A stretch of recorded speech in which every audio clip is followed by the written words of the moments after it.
The rain fell hard that night, cold and sharp, like needles from the sky. The city was quiet, except for the sound of thunder and water hitting the metal roads. People hurried past, covering their heads, trying to reach their homes. No one noticed the small body lying near the garbage unit. Or maybe they noticed, but didn't care. She was just a sick alien girl, thin and shaking. Her skin was a pale blue. Lips cracked, eyes half closed. She was wrapped in a dirty cloth, barely enough to keep her warm. A tag was tied to her neck, written in 3 languages, "Too sick to save." A few people looked her way, but quickly turned their heads. She'd die anyway. One man muttered, "Poor thing." A woman whispered, but kept walking. None of them stopped, not even for a second. Then came a man, quiet, tall and tired-looking. His name was Eli. A former combat engineer who now lived alone in the mountains. He came to the city only once a month for supplies. But this time, fate had other plans. Eli stopped when he saw her. At first, he thought she was already dead. But then, her fingers moved just a little, and he saw her eyes slowly blink through the rain. He looked around. No one cared. No one helped. She was left there like trash, thrown away. Eli bent down. Pulling the cloth back a little, her skin was ice cold. Her breathing weak, she didn't speak, only looked at him, scared and silent. "It's okay," Eli said gently. His voice soft but deep. "I'm not here to hurt you." She flinched. As he touched her shoulder, tears rolled from her eyes, mixing with the rain. Eli looked at the tag again, his jaw tightened. Too sick to save. Who made that choice? Who decided she didn't deserve a chance? He took off his coat and wrapped it around her. She didn't resist, but her body was stiff. Eli lifted her slowly, carefully, as if she might break. She was so light, too light. She hadn't eaten in days. People stared as he carried her through the street. Some whispered, some shook their heads. A few even laughed. Why save something that's already dying? One man said Eli didn't answer. He didn't even look back. He reached his old transport truck and placed her gently in the back seat. Her eyes followed him, full of fear, but also something else. Hope, maybe. The kind of hope that was almost forgotten as the truck drove away from the city lights. The girl's head rested against the window. She whispered something, but Eli couldn't hear it. It was in her language, soft and broken. He didn't need to understand the words. He understood the meaning. Thank you. The mountains were cold that night. But Eli's cabin was warm. He carried her inside, laid her on the small bed near the fire. She coughed, weak and dry. Eli brought water, covered her in blankets. He didn't know what she was or where she came from. He knew one thing. He couldn't let her die. She was no longer just a stranger. She was someone he had chosen to save. And that meant something, even if the world didn't care. He did. Outside, the rain kept falling. But inside the cabin, the fire burned strong, and the girl, once thrown away as too sick to save, had taken her first step toward a new life. Because one man, just one, had stopped and said, "You matter." The cabin was quiet, except for the crackling fire. Eli sat near the bed, watching the alien girl breathe slowly. Her skin looked a little better now, not as cold. But she still didn't move much. He checked her temperature again, using a small scanner from his toolbox. Still too low, but rising. He sighed, then placed a warm cloth on her forehead. She was alive, but only just. Morning came, bringing soft light through the window. Outside, snow covered the trees, but inside, the fire kept her warm. The girl opened her eyes for a second. She saw Eli sitting in the chair, fast asleep, head resting on his arm. She stared at him, unsure, afraid. Then her eyes closed again. Days passed like this. Eli didn't leave the cabin. He brought soup and crushed herbs from his small kitchen. He washed her face, cleaned her wounds, and talked to her gently. Even though she didn't answer, she flinched when he got too close. She cried in her sleep and sometimes whispered in her own language. Soft, broken words, but Eli never gave up. One evening, she sat up slowly. She was weak, but awake. Eli was surprised when he entered the room and saw her looking at him. She tried to speak, but coughed instead. Eli rushed forward with water, helping her sip. "Easy," he said softly. "You're safe here?" She looked at him, her large eyes full of questions. She pointed to herself, then said, in a quiet voice, "Say, ... Nah." Eli blinked. "Senna." She nodded slowly. That was her name. Eli smiled. "I'm Eli," he said, pointing to himself. "Sina," she repeated, then touched her chest again. A name had been spoken, the first true connection between them, as days turned into weeks. Senna grew stronger. She learned to sit on the porch wrapped in a blanket. She watched the snowflakes fall, curious, quiet, sometimes. She would look at Eli with a question in her eyes, like she was trying to understand why he saved her. She didn't speak much, but she watched everything. Eli noticed the way her fingers traced the carvings on the wooden walls, the way she touched the old books on the shelf. She was learning, slowly. But the sadness never fully left her face. One night, as Eli was fixing a broken heater coil, Sina stood nearby, holding a small light. Her hand shook a little, but she didn't let go. Eli smiled at her. "Thanks for the help." She nodded, proud but shy. He wanted to ask about her past, but something told him not yet. That evening, as they ate together, she finally spoke more. "My people left me," she whispered. Eli paused, then looked at her gently. "Why?" Sina looked down, her voice cracked. "Because I was sick. They said I would bring shame." Eli clenched his fists under the table. It made him angry that anyone could abandon her like that. "You didn't deserve that," he said firmly. She looked up at him with wide eyes. "No one should be left alone to die," he added. A small tear rolled down her cheek. She reached out, touched his hand lightly. "You stayed," she whispered. He nodded. "I will keep staying." After that night, something changed. Senna began to smile, just a little. She helped Eli with small chores, fetching tools, mixing herbs, arranging blankets. She listened when he told stories from the war. He avoided the bloody parts, but spoke of hope, friendship, survival. She liked those stories. She even laughed once. A soft sound like wind chimes. Eli was stunned, but smiled wide. Her laugh felt like sunlight in winter. But not all was peaceful. Some nights, she still woke up screaming. Her nightmares were deep, full of fire and chains and cold metal rooms. Eli sat beside her, calming her down, whispering softly, "It's okay. They can't hurt you now." He didn't know who they were yet. But he knew one thing. If they ever came back, they'd have to go through him. Sina, once left to die in the cold rain, was now healing. Day by day, she had a name again. A voice, a place, and maybe, just maybe, a future. Snow had melted from the trees, but the cold still lingered in the air. Inside the cabin, things had grown peaceful to peaceful. Senna now walked on her own, her body stronger, her mind clearer. She had begun humming strange tunes, songs. From her home, Eli listened quietly each time, never asking what the words meant.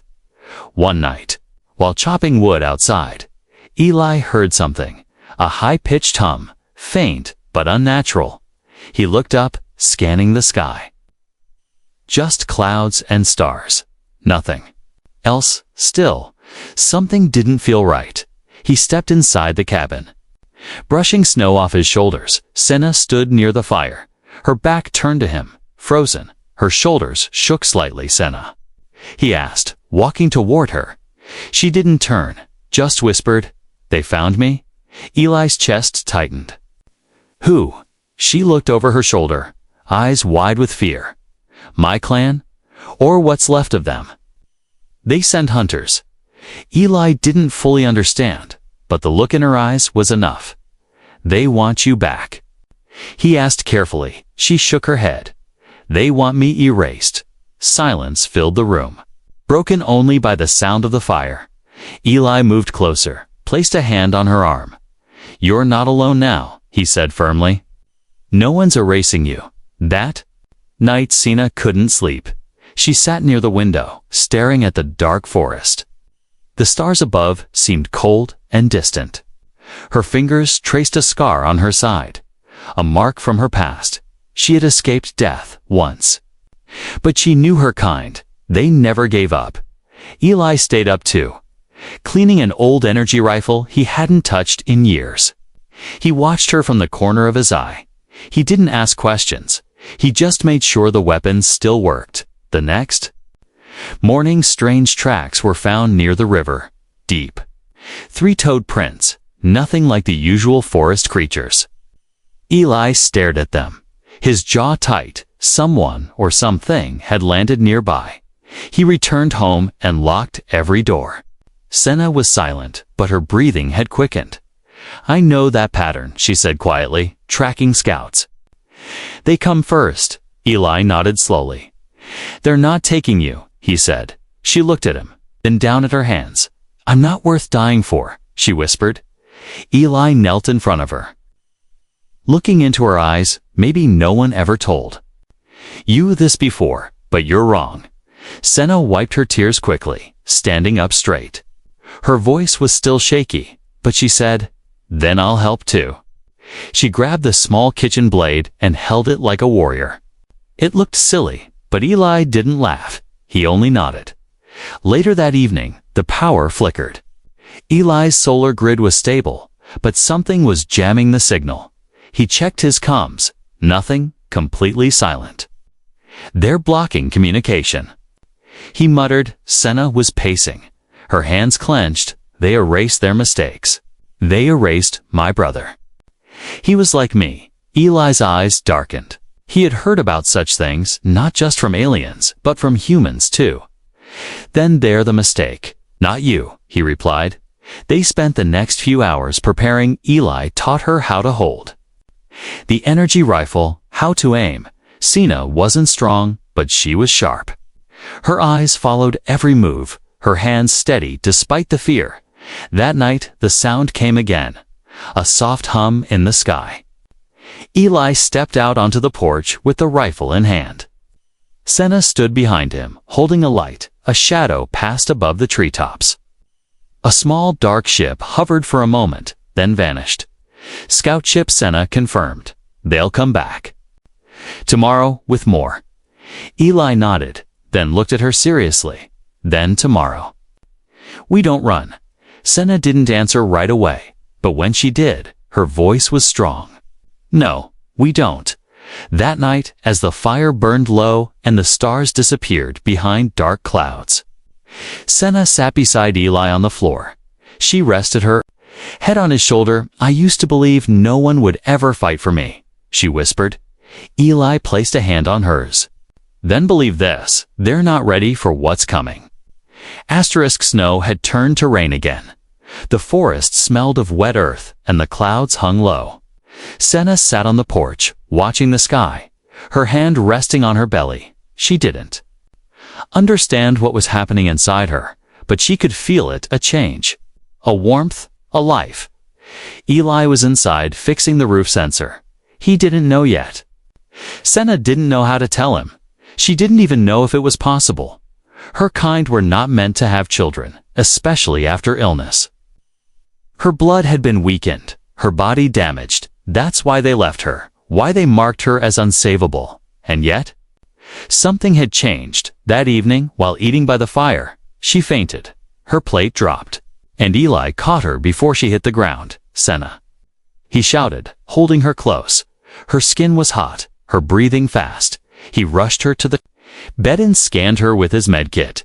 The scanner blinked red, then flashed with strange symbols. Eli frowned, then leaned closer. Heartbeat.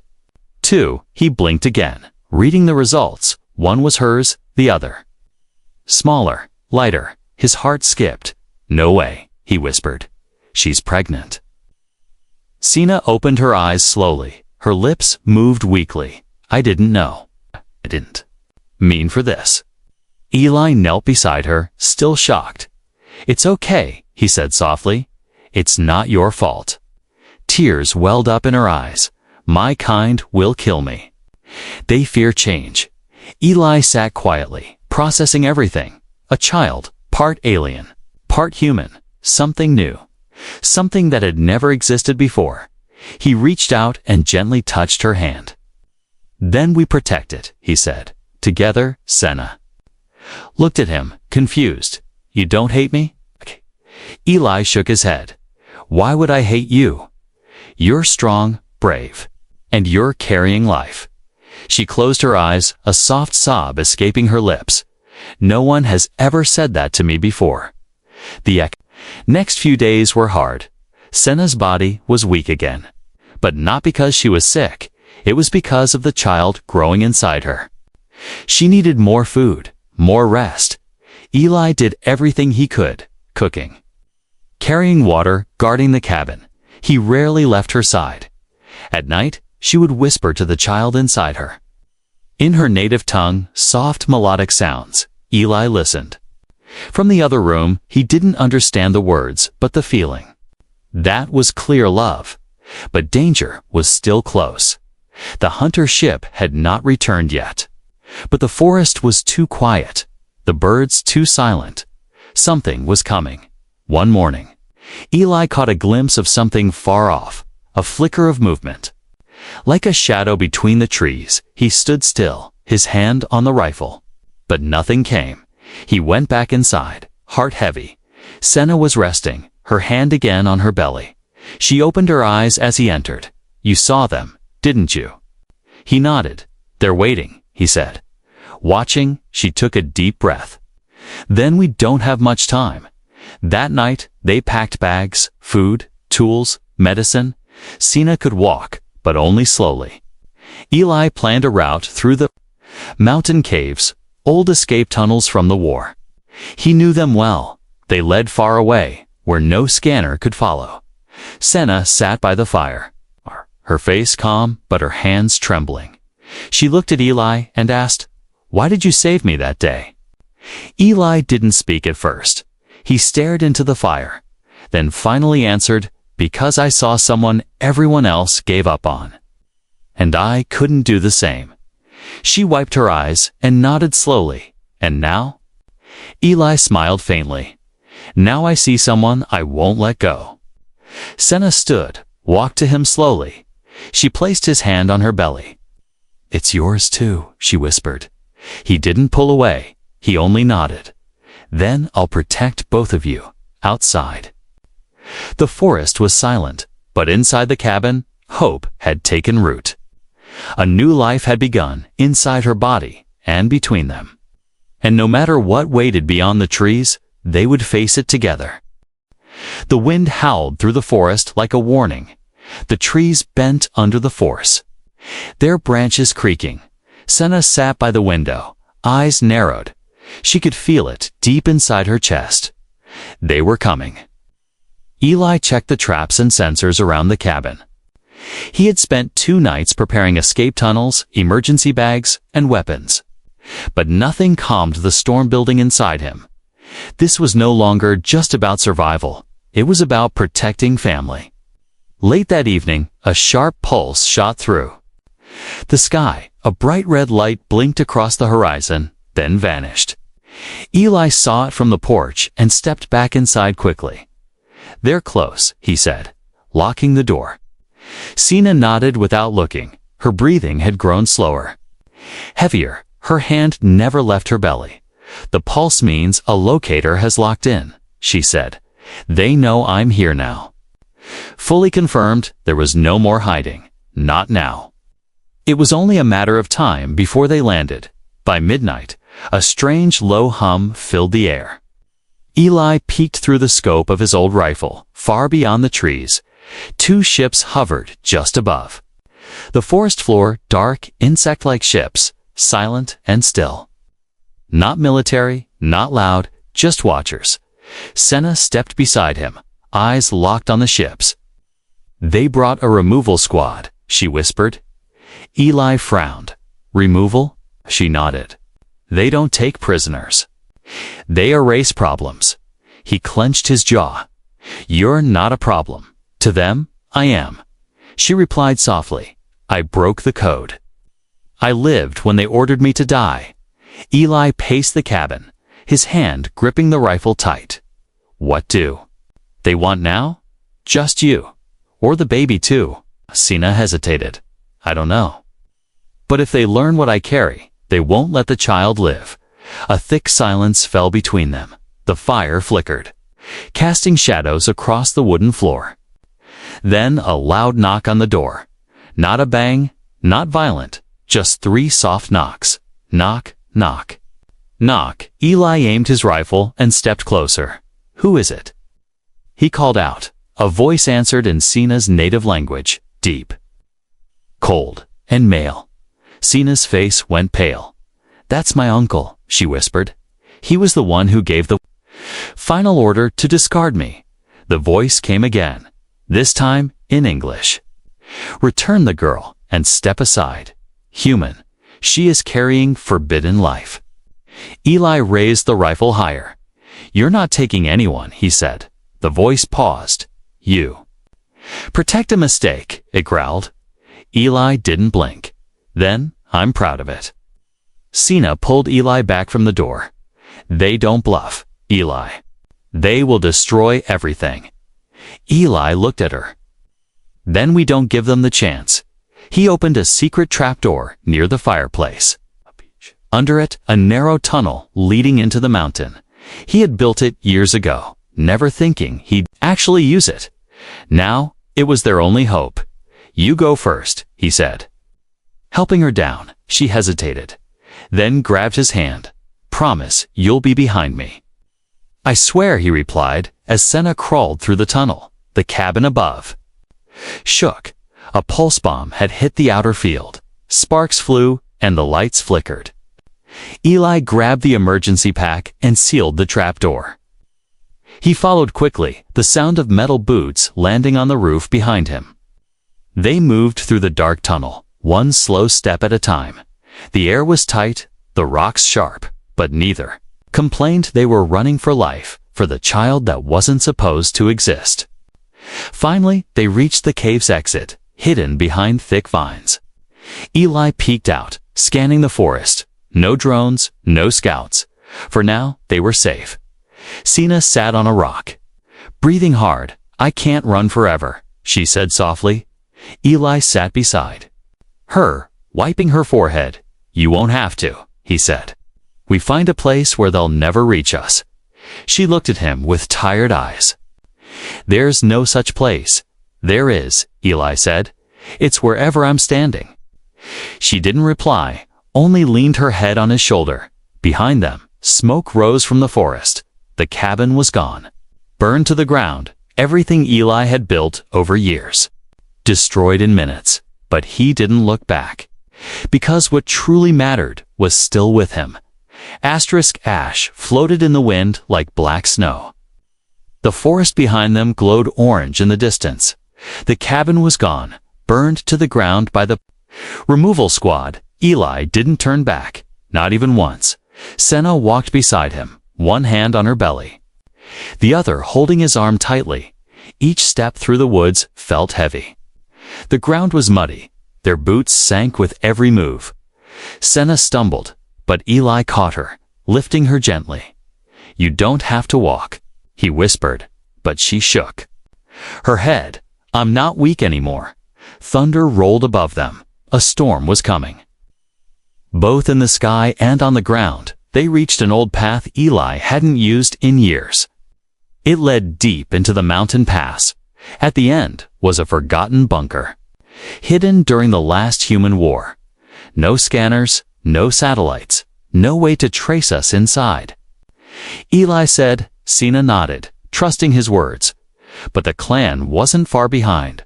High above, 2 scout ships flew in slow circles. Their red lights blinked in the misty sky. Eli noticed them and pulled Senna into the trees. "They're sweeping the area," he said quietly. "We need to move faster." Sina breathed heavily, her body tired, but she pushed forward.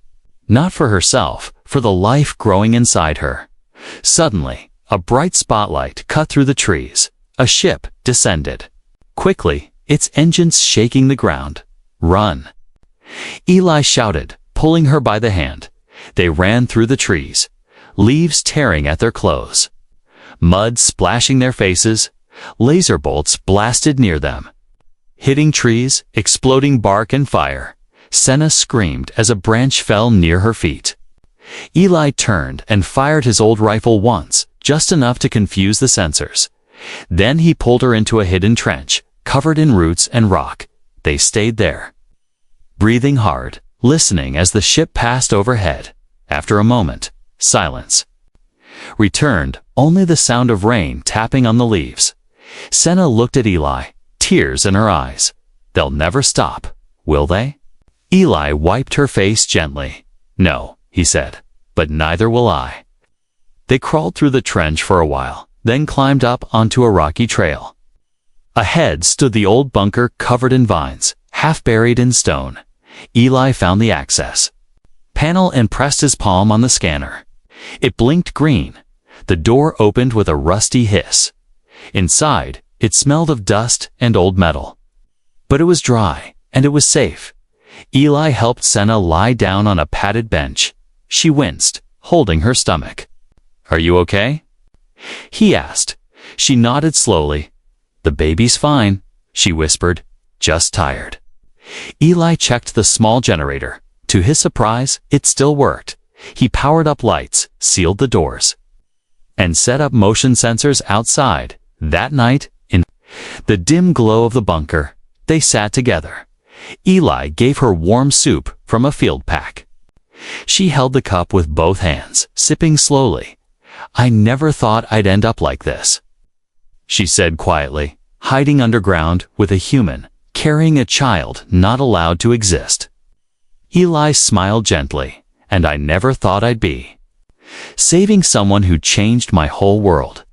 She looked at him, her eyes soft. "You still want to stay? Even after all this?" He didn't answer with words. He leaned forward and kissed her forehead. "Always," he said. For a moment, there was peace, until a beep came from the console, a motion alert. Eli rushed over and checked the small screen. A figure was moving near the bunker alone, walking slowly. One of the clan, perhaps scouting, perhaps bait. He turned to Senna. "Stay here. Keep the lights off. Don't open the door, no matter what." She grabbed his hand. "Don't go," she whispered. "I'll be back," he said, squeezing her fingers. Then he disappeared into the tunnel, rifle in hand. The forest was silent again. Too silent. Eli moved like a shadow, eyes scanning everything. He saw the figure, tall, wearing dark armor, holding a pulse weapon. The clan member didn't notice him. Not yet. Eli raised the rifle, then paused. He could take the shot. But maybe there was another way. Instead, he grabbed a flash grenade from his belt and tossed it. A bright white blast lit up the woods. The scout panicked, firing wildly. Eli used the moment to strike. He hit the man with a shock dart. The figure fell unconscious, twitching slightly. Eli dragged the body deeper into the forest and wiped the tracks clean. Then he returned to the bunker, where Sina waited at the door. She cried when she saw him, holding him tightly. "I thought I lost you," she said. "Not today," he whispered, holding her close inside the bunker.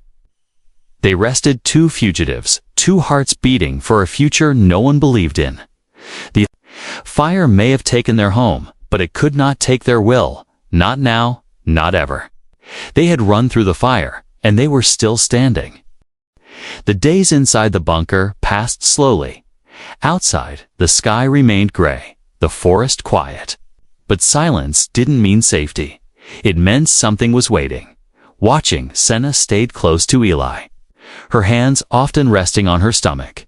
The child moved more now, a strong, steady rhythm. Each kick was a reminder that something impossible had become real. One morning, Eli found her near the entrance. Staring at the trees, she didn't say a word. Her eyes were full of thought. Full of fire, he stepped beside her. "What's on your mind?" he asked. She turned slowly. "I don't want to run anymore," she said. "They took my home, my family, my place in the stars. I won't let them take my child too." Eli nodded. "You're right," he said. "We're not hiding anymore." That day they prepared. Eli connected the old bunkers, comes to a long-range beacon, but not to call for help. To send a message, he recorded it carefully. Voice steady, "To the clan who calls this life forbidden, you failed to destroy her. And now? She carries a future you never imagined. Come if you want. But understand this, we will not run again." Sina added her words, too, in her language, strong, brave, unbroken. Then they sent the message out into space, across systems, into the stars. They didn't expect an answer right away, but they knew the signal would spread, and somewhere, someone would hear it, maybe someone who still had a heart. 2 days later, a ship landed, not a warship, smaller, older. With a peaceful symbol on its side, Eli aimed his rifle as the door opened, but the figure who stepped out wore no armor. No weapon. She was an older female, the same species as Senna. Her eyes were gentle but sharp. Senna stepped forward, unsure. "Mother," she whispered. The woman nodded, tears in her eyes. "I was told you died," she said, voice shaking. "They told us you were too broken to survive." "I was," Senna replied, "but he saved me." She looked back at Eli, "And now I carry his child." The older woman's hands covered her mouth. Then slowly, she stepped forward and touched Senna's cheek. "Then you carry more than a child," she said softly. "You carry a bridge." Eli lowered his rifle, still uncertain. But Sina reached for his hand. "He's with me," she said firmly. The older woman nodded. "Then he's family now." More ships came after that, some from the clan, some from other worlds, scientists, doctors, even peacekeepers. Word had spread fast. A forbidden life had been saved by a human, and now it was growing, strong and healthy. Many didn't believe it. Some called it dangerous. Others called it a miracle. Eli didn't care what they called it. He only cared about one thing: keeping his family safe. Weeks passed, then months. Sina grew heavy with child. Eli built a new home, this time underground, deep and warm, with strong walls and soft lights, a place made not of fear, but of hope. And then, on a quiet morning, with rain tapping gently above, Senna gave birth. Eli held her hand the whole time, never leaving her side. She screamed, cried, and finally laughed. And when the baby arrived, silence filled the room. A soft cry, high and gentle. The child had pale skin with a faint blue shimmer, eyes like stars, curious and bright, fingers tiny, strong, reaching.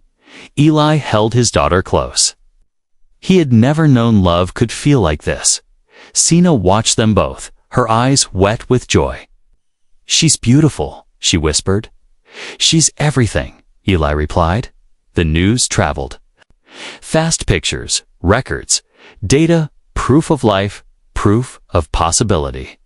Some feared it, some celebrated, but all across the galaxy, one truth became clear. This child was no mistake. She was a new beginning. The clan never sent soldiers again. They knew the world had changed. They knew they had lost the right to control what came next. Eli, Sina, and their daughter lived quietly. Not hidden, just at peace. Visitors came now and then. Some asked questions, some just came to see. But all left with one thought in mind: humans. were not the threat, they were the miracle no one saw coming.